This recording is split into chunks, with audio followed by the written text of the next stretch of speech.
గా ఉంటారు. మళ్ళీ ఫిబ్రవరి 19న లోకేష్ గారు ఎంట్రీ ఇస్తారు వైజాగ్ లో. 20వ తారీఖు లోకేష్ గారి ఎగ్జిట్, పవన్ కళ్యాణ్ గారి ఎంట్రీ. 20-21 పవన్ కళ్యాణ్ గారు భీమవరం, రాజమండ్రి ప్రదేశాల్లో మీటింగ్లు పెడతారు. మిగిలిన వాళ్ళందరూ సైలెంట్ మోడ్ లో ఉంటారు.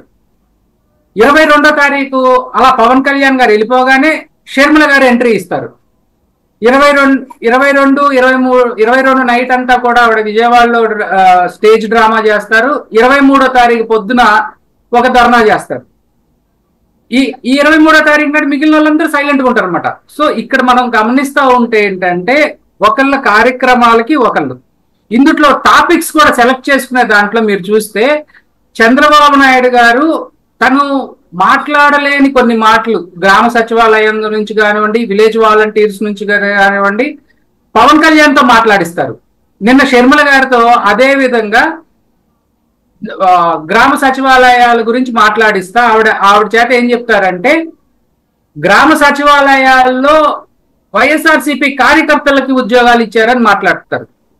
నాన్ రెసిడెంట్ ఆంధ్ర అయినటువంటి షర్మిల గారికి ఆంధ్రప్రదేశ్ లో విలేజ్ వార్డు సెక్రటరియట్ లో పనిచేసే స్టాఫ్ ని ఏపీపీఎస్సీ ఆధ్వర్యంలో ఎగ్జామ్ పెట్టి అవి ఒక పర్మనెంట్ పోస్టులుగా క్యాబినెట్ అప్రూవల్, గవర్నర్ అప్రూవల్ తీసుకొని రాజ్యాంగబద్ధంగా ఉన్నటువంటి పోస్టులు అనే విషయం ఆవిడకి తెలుసుకోలేని పరిస్థితిలో ఉందా, లేకపోతే ఆ విధంగా డైరెక్ట్ చేయబడిందా అనేది తెలీదు.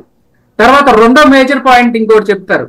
ఏమని అంటే అండి, డిఎస్సీలు ఫిలప్ చేయలేదు. జగన్ గారు 2018లో మాట్లాడినప్పుడు 23,000 ఖాళీలు ఉంటే మీరు ఎందుకు 7,000 ఖాళీలే రిక్రూట్ చేశారని చెప్పి ఆవిడ మాట్లాడుతూ ఉంటారు.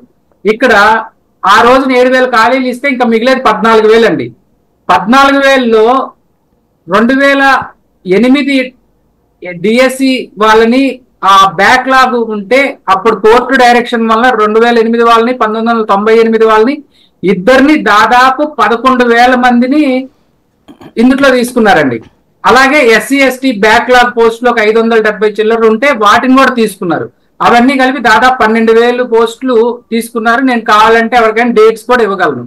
ఇకపోతే 60 నుంచి 62కి వయసు పెంచడం వలన వచ్చిన వేకెన్సీస్ ఏవైతే 7,000 చిల్లర ఉన్నాయో వాటిని రిక్రూట్ చేశాం. ఇది కాకుండా స్పెషల్ గ్రేడ్ టీచర్స్ ని కూడా కొంత రిక్రూట్ చేశారు.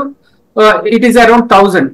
సో ఇవన్నీ వాస్తవాలు ఇలా ఉంటే ఆవిడ తన వ్యక్తిగతంగా ఇక్కడేదో జరిగిపోతుంది అని నమ్మించడం కోసం చేసే ప్రయత్నం వృధా ప్రయత్నం అవుతుంది. ఎందుకోసం అంటే ఇవాళ రోజున విలేజ్ వార్డ్ సెక్రటరియట్ లో కానివ్వండి, లేకపోతే టీచర్స్ జాబ్లు వచ్చిన వాళ్ళు కానివ్వండి, ఏం జరుగుతుందనేది తెలుసు. అలాగే కాంట్రాక్ట్ జాబులు మేము వచ్చిన తర్వాత ఇచ్చినప్పుడు అవి మీరు కొత్తగా ఇచ్చారా అని మాట్లాడతారు. మేము కొత్తగా ఇచ్చినాయి కాబట్టే చెప్తున్నాం. 59,000 చిల్లర పోస్టులు మెడికల్ అండ్ హెల్త్ లో రిక్రూట్ చేసాం. సో ఇవన్నీ కూడా వాస్తవాలు.